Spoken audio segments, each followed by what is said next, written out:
long-running wars. I didn't do any ceasefires. I like the concept. You know, I like the concept of a ceasefire for one reason, because you'd stop killing people immediately, as opposed to in 2 weeks or 1 week or whatever it takes. But we can work a deal where we're working on a peace deal while they're fighting. They have to fight. I wish they could stop. I'd like them to stop. But strategically, that could be a disadvantage for one side or the other. But all of these deals I made without even the mention of the words ceasefire. President Zelensky, can you explain the decision to offer Ukraine Article 5-like security guarantees, but stop short of pushing for their full membership? Yeah, well, we haven't done anything on that yet. If you look back and you go back long before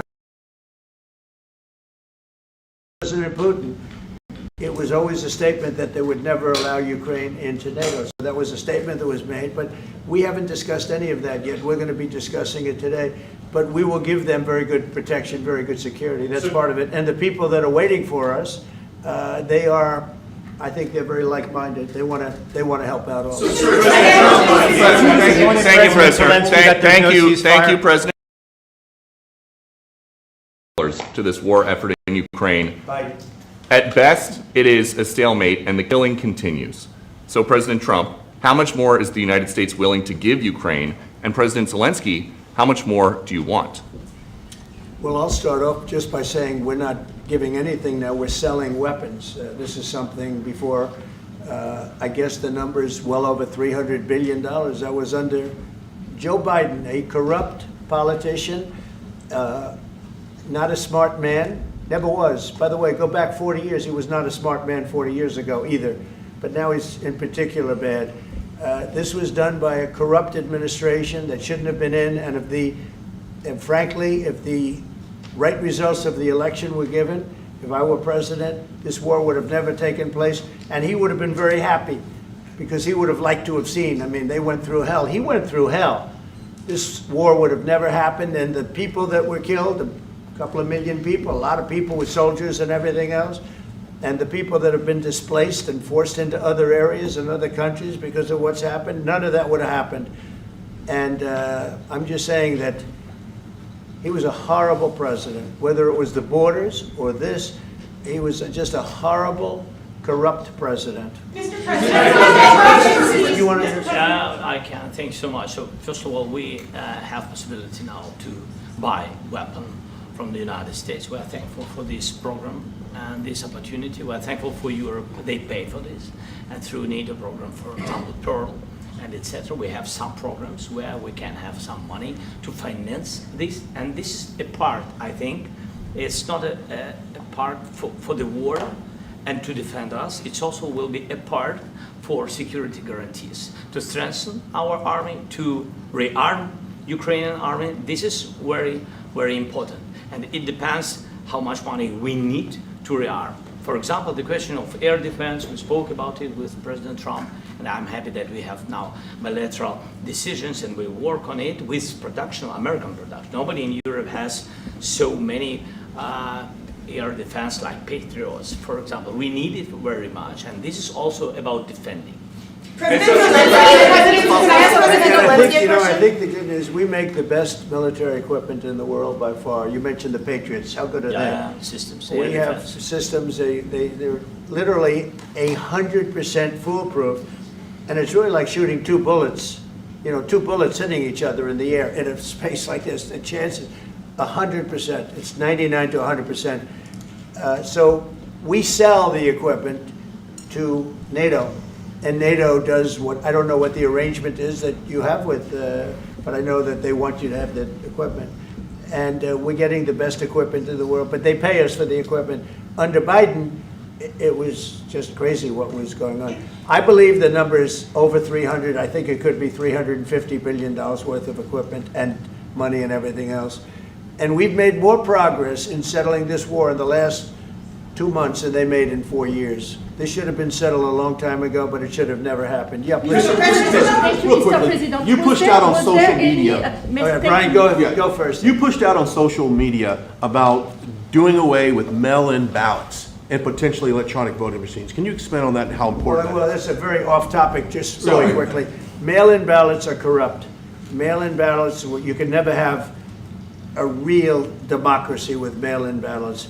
And we, as a Republican Party, are going to do everything possible that we get rid of mail-in ballots. We're going to start with an executive order that's being written right now by the best lawyers in the country to end mail-in ballots because they're corrupt.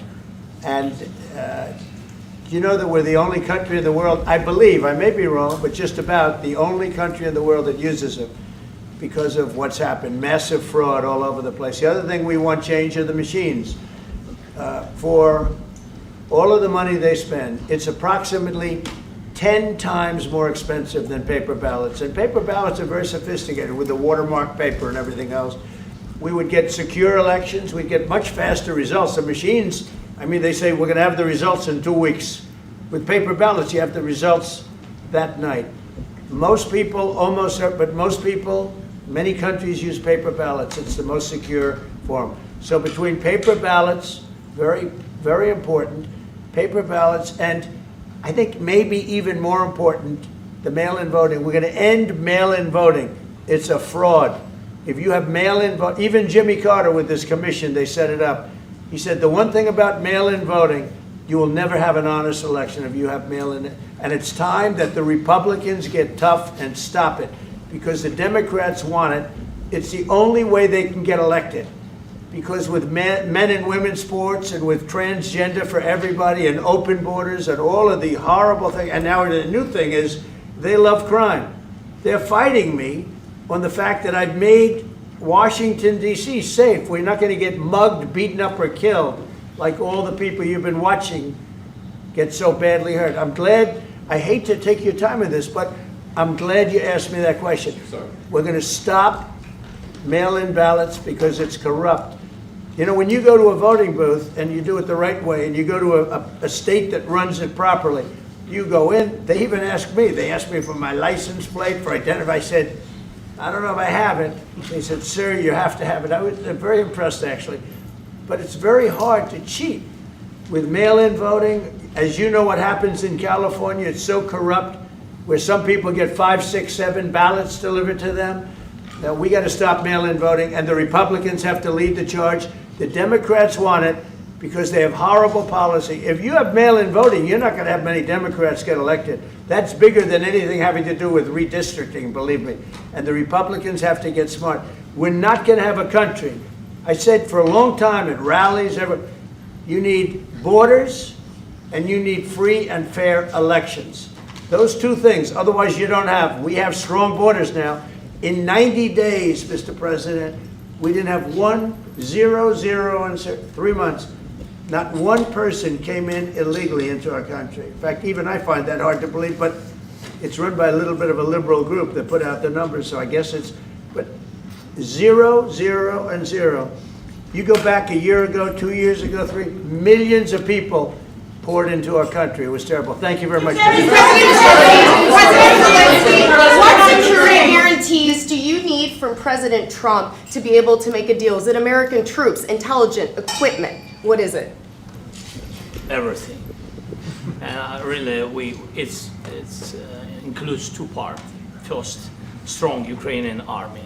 That's what I began to discuss with your colleagues. And it's a lot about weapon and then people and training missions and intelligence. And second, we will discuss with our partners. It depends on the big countries, on the United States, on a lot of our friends. And Mr. President, are you going to commit American troops to that NATO-like protection in order to get President Zelensky to a deal today? Well, I don't know if you define it that way, but NATO-like, I mean, we have people waiting in another room right now. They're all here from Europe, biggest people in Europe, and they want to give protection. They feel very strongly about it, and we'll help them out with that. I think it's very important. I think it's very important to get the deal done. You've been involved with the peacekeeping in Ukraine since your first day in the administration. What would you say to the Ukrainian people right now who are suffering under the Russian attacks and hoping that the American people will stand with them? Well, I know Ukrainian people. I've known many over the years. They're great people. They're smart. They're energetic. They love their country. I mean, they love their country, and we want to get this war ended. That's all I can do. I love the Ukrainian people, but I love all people. I love the Russian people. I love them all. I want to get the war stopped. Very important. Mr. President, was there any aspect of your discussion with Vladimir Putin that left you disappointed? Look, we just spoke to, I was just telling the president, I just spoke to President Putin indirectly, and we're going to have a phone call right after these meetings today. And we may or may not have a trilat. If we don't have a trilat, then the fighting continues. And if we do, we have a good chance. I think if we have a trilat, there's a good chance of maybe ending it. But he's expecting my call when we're finished with this meeting. Thank you very much, everybody. Thank you, guys.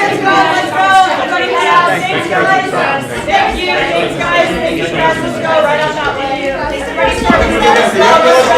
Let's go, guys. Thank you, press. Let's go. Move. Come on, guys. Let's go. Thank you, guys. Thank you, press. Thank you. Keep moving. Thanks, guys. Thank you. Okay, guys. Keep moving quickly. Let's go. Thanks, guys. Keep going.